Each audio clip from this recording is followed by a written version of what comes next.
Greetings everybody from Hannover Messe 2025. We are in the booth of Nanoprecise with the CEO Sunil Vedula. Welcome Sunil. Nanoprecise is unveiling AI updates during the Hannover Messe. Can you elaborate on these advancements and how they advance your predictive maintenance solutions? What we provide at Nanoprecise is energy-centric predictive maintenance, right? And during that process, basically what we are providing the customers is right maintenance on a right machine at the right time. And machines are like rotating equipments, motors, compressors.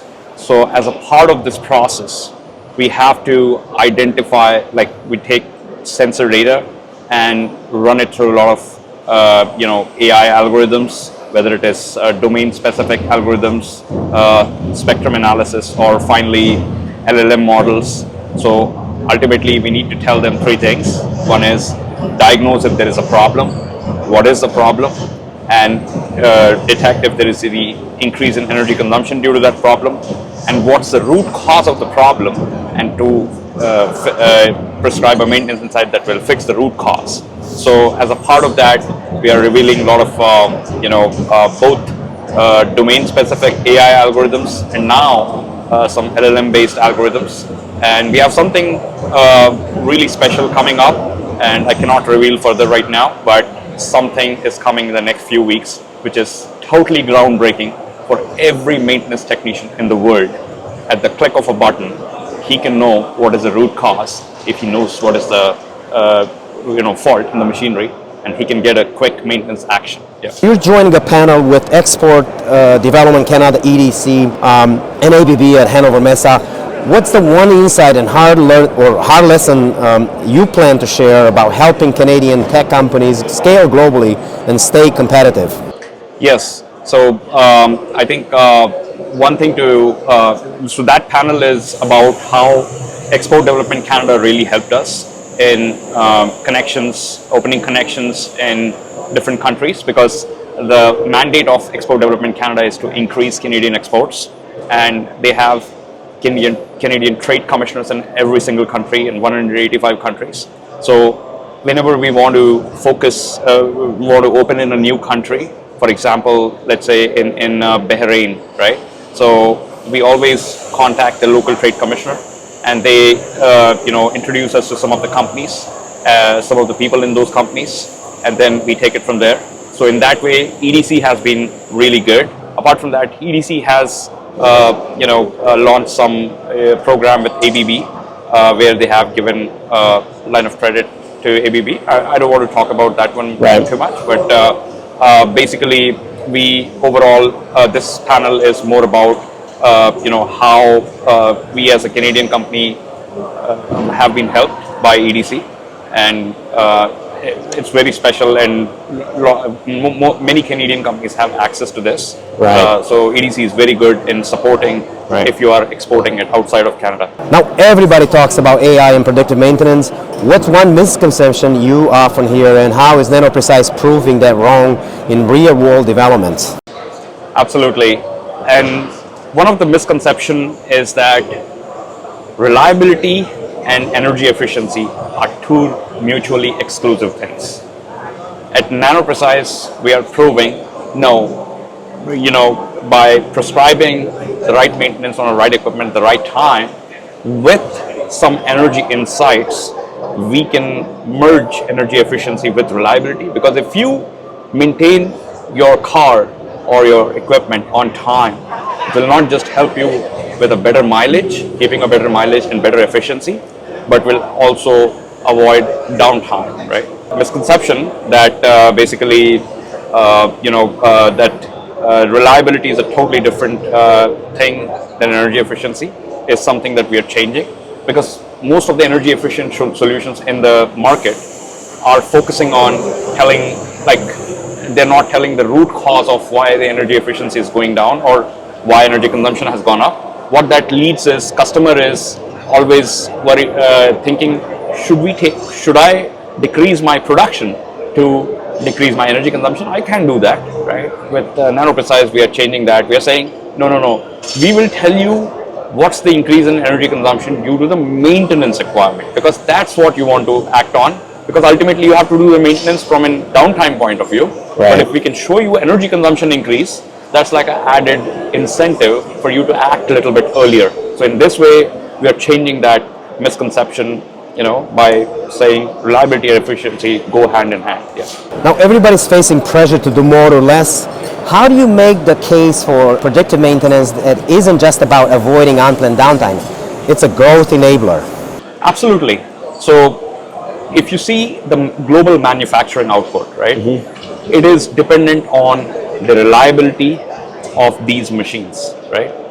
But we all know that in an ideal world, we want these machines to be running efficiently and also avoiding downtime, right?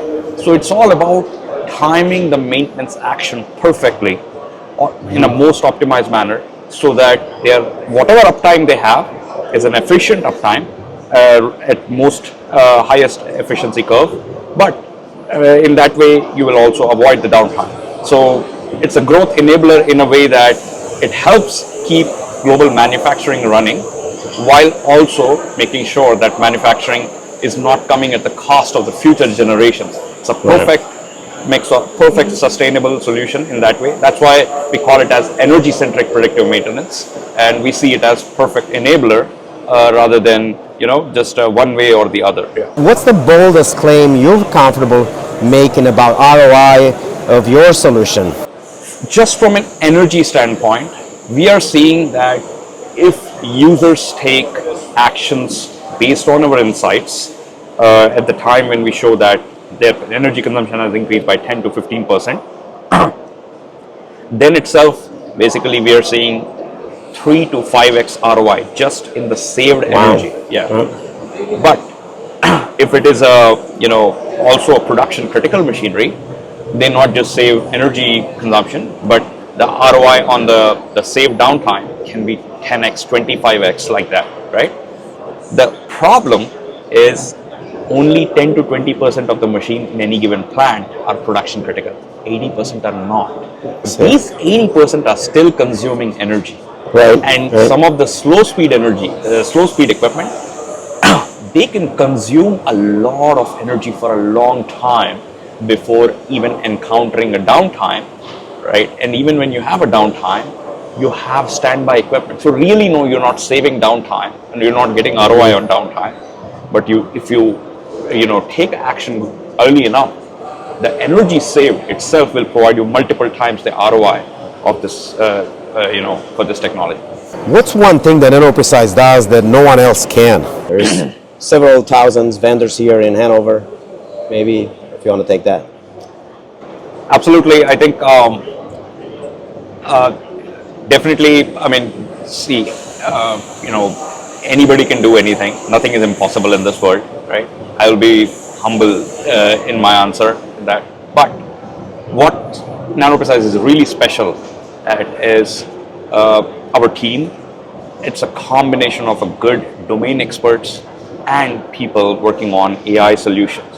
So it's a perfect harmony between them and to basically release solutions that are totally automated in terms of what's the final maintenance action to be prescribed to the end user, but also with an empathy that whatever we prescribe, it has to be understood in maintenance technicians' language, how they deal, and that can change by sector to sector, that can change by country to country or region to region, right?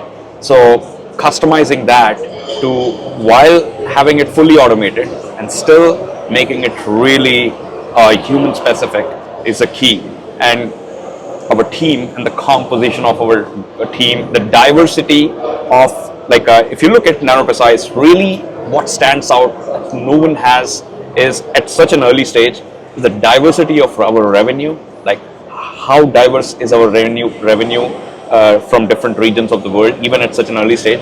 Diversity of our team, out of 125 people, only 17 people are in Canada, 13 are in US, and 7 are in Europe, 2 are in Middle East, 77 are in India, and 2 are in APAC. 1 is in Australia, 1 is in Malaysia. and then the diversity in terms of basically the overall like customer sectors that we cater to, right? So diversity in terms of the team, diversity in terms of the sectors, and the diversity in terms of the revenue that we have gained in different geographical regions at such an early stage is what truly makes Nanoprecise different. So thank you for sharing the insights. And if you're in the audience or here at the Hanover, feel free to join in Hall 7 in, I think it's 1022 here in the Canadian Pavilion. Yes. And you can see a demo of the Nanoprecise, talk to the team here. And feel free to leverage the hashtag you see on the screen, and we'll get the people to answer the questions. Thank you. Thanks, Lucian. Thank nice you. talking to you.